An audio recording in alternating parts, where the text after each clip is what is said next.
Mas, em primeiro lugar, vamos falar de responsabilidade. O que é essa inclinação? A inclinação para a carne não significa que você já chutou o balde, escambou para viver no pecado. Às vezes significa apenas alimentar mais a velha do que a nova natureza. E é por isso que, mesmo não sendo contrário ao entretenimento, eu não consigo entender um crente que gasta horas tomando um porre de filme e seriado, alimentando todos os valores do mundo e da carne, sem tempo para Deus, para a palavra, para a oração, e depois ele diz, não consigo vencer. Eu digo, tu vive inclinado para o lado de cá, mas quer colher do lado de lá? É aqui que nós temos que entender a importância das disciplinas espirituais. Elas não são necessariamente algo que vão produzir mérito, mas são uma semeadura que vão produzir colheita. Então, quando eu e você começamos a nos dedicar à oração, quando eu e você começamos a nos dedicar mais tempo à palavra, isso não significa que Deus vai ser melhor para a gente do que é para os outros. Isso significa que eu e você vamos nos tornar cada vez mais conscientes de uma outra natureza que começa, pela consciência dela, a assumir o controle. Quem está entendendo, diga amém. Já contei isso aqui antes. Quando em 2018 tive a minha experiência de 40 dias de jejum só na água, eu entrei em crise. Porque durante muito tempo eu culpei a impaciência, a irritação com a qual eu tenho que brigar o tempo todo. Sou daquele temperamento colérico. E eu culpava o temperamento, dizer meu temperamento. Só que durante aqueles 40 dias de jejum, pensa num cara que não ficava irritado. Pensa num cara que não ficava impaciente. Pensa num cara que não sabia o que é ter que dominar a raiva. Pastor, o temperamento foi embora? Não, porque a parte boa dele estava lá no jejum. Mas eu comecei a descobrir que muitas vezes eu e você estamos nos escondendo atrás de desculpas para não admitir que nós estamos dando vazão à carne. É só olhar o resultado. Quando Paulo fala do fruto do Espírito e das obras da carne, é só você olhar onde está transitando para descobrir quem é que está no controle. E se nós tomarmos um posicionamento sério de onde vamos semear, e vida no Espírito significa então deixar a carne, nós começamos pela consciência a experimentar o poder de Deus para viver sob o governo da nova natureza. Quem está entendendo, diga amém. Agora vamos para um desdobramento de algo que não é muito diferente de andar na carne e pecado, mas eu quero falar de maneira muito específica aqui a respeito dos sentidos.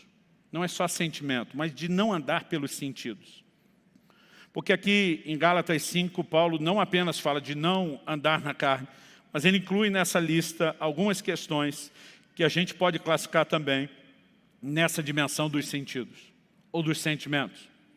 Porque quando ele começa a descrever aí as obras da carne, você percebe que juntamente com algumas coisas que eu e você talvez classificaríamos apenas como ações, existe junto aqui um pacote de sentimentos. Inimizades, rixas, ciúmes, iras, discórdias, divisões, facções, invejas.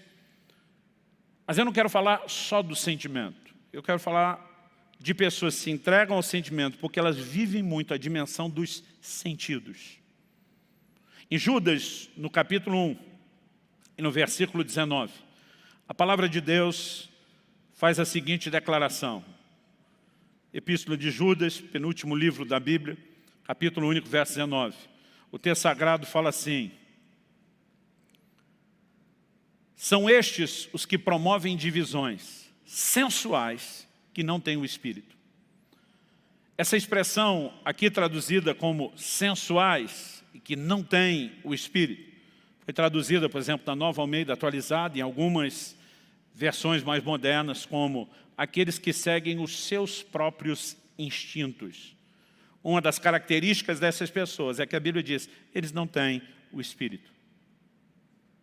O que você podemos entender a respeito disso? A palavra aqui traduzida, sensuais ou os próprios instintos, é a palavra grega psíquico. Ela significa, entre outras coisas, a natureza sensual, com sua dependência dos desejos e das paixões. Muitas vezes é traduzido na Bíblia, Paulo diz em 1 Coríntios 2,14, o homem natural, a palavra ali é psíquico. Tiago fala de uma sabedoria que ele diz, essa não vem lá do alto. Ele diz, antes ela é animal, terrena e diabólica. O termo traduzido é animal, psíquico. Está falando de gente entregue à sua própria natureza. Não está falando da vida de Deus, está falando da vida humana. Pessoas são movidas meramente pelos seus sentidos, pelos seus instintos. E algo que eu e você precisamos entender é que Deus nos chamou a caminhar de forma diferente disso. Não significa que nós não tivemos uma experiência com Deus, mas talvez que não crescemos. E podemos ser convertidos e estar presos nesse nível carnal.